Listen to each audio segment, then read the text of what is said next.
नमस्कार मंडळी, मी देवयानी आणि स्वाद महादेव या कुकिंग चॅनलवर तुमचं स्वागत आहे. तसं जर बघितलं तर आपण कोथिंबीर ही फक्त गार्निशिंगसाठीच वापरतो, पण आज आपण त्या कोथिंबीरपासून चटपटीत आणि टेस्टी अशी चटणी बनवणार आहोत. ही कोथिंबीरची चटणी तुम्ही पोळीसोबत, पराठासोबत, भातासोबत, भाकरीसोबत खाऊ शकता आणि तुम्ही 7-8 दिवस ती स्टोअरही करून ठेवू शकता.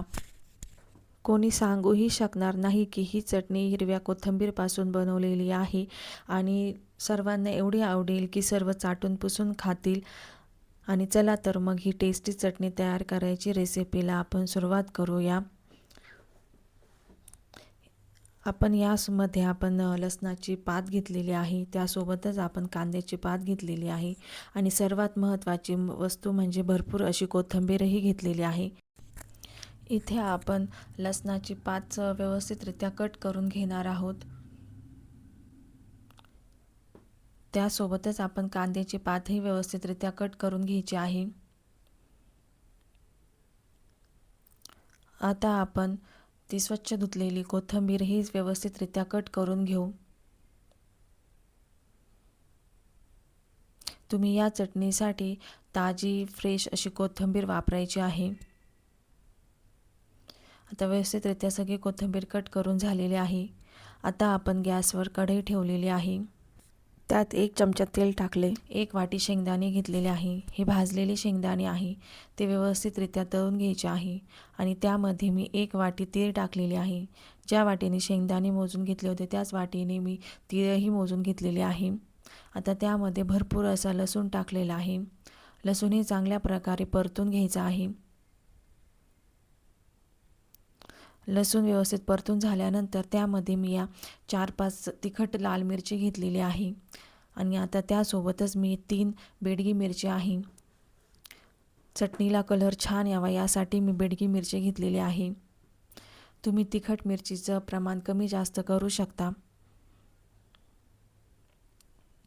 लाल मिरची ही व्यवस्थित परतून झाल्यानंतर त्यामध्ये मी कांद्याची पात आणि लसणाची पात टाकून घेणार आहे. कोथिंबीरच्या अगोदरच लसणाची पात आणि कांद्याची पात टाकून घ्यायची आहे, कारण कांद्याची पात परतायला थोडा टाईम लागतो. आता त्यामध्ये मी चवीनुसार मीठ टाकणार आहे.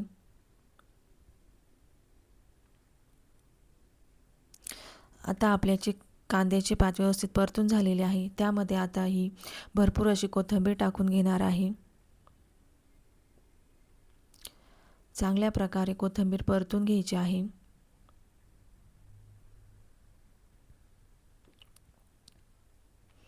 व्यवस्थितरित्या मिक्स करत राहायचं आहे.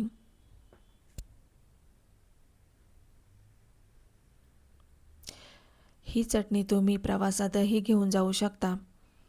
खूप चविष्ट अशी तयार होते. तुम्ही बघू शकता आपली कोथिंबीर व्यवस्थितरित्या परतून झालेली आहे.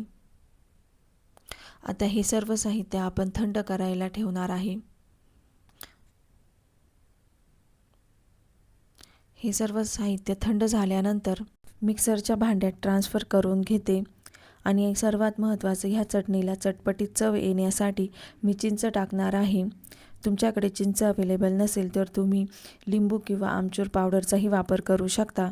आता यामध्ये मी पाणी टाकून व्यवस्थित असं जाडसर असं बारीक करून घेतलेलं आहे. तुम्ही बघू शकता आपली चटणी किती छान प्रकारे बारीक झालेली आहे. खूप चिकनही बारीक करायचं नाही आहे, थोडं जाडसरच ठेवायचं आहे.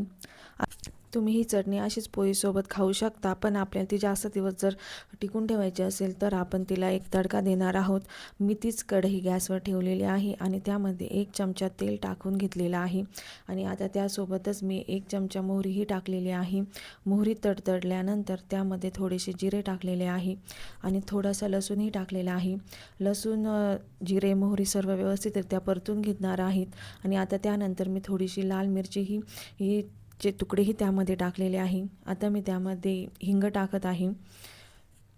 आता हिंग फ्राय झाल्यानंतर त्यामध्ये मी कढीपत्ता टाकत आहे.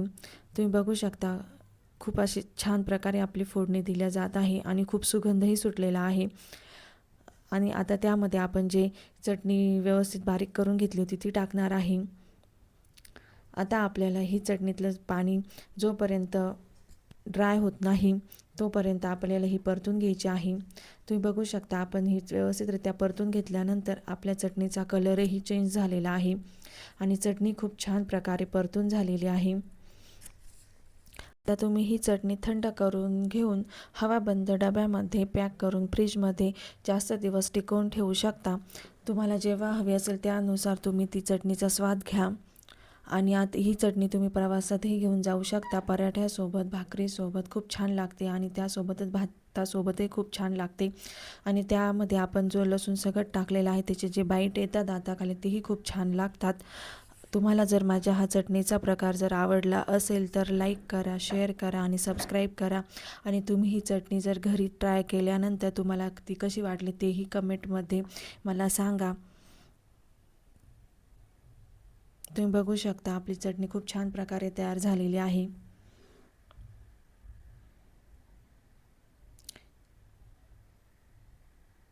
ही तुम्ही चटणी डाळ भातासोबतही सर्व करू शकता, खूप छान लागते।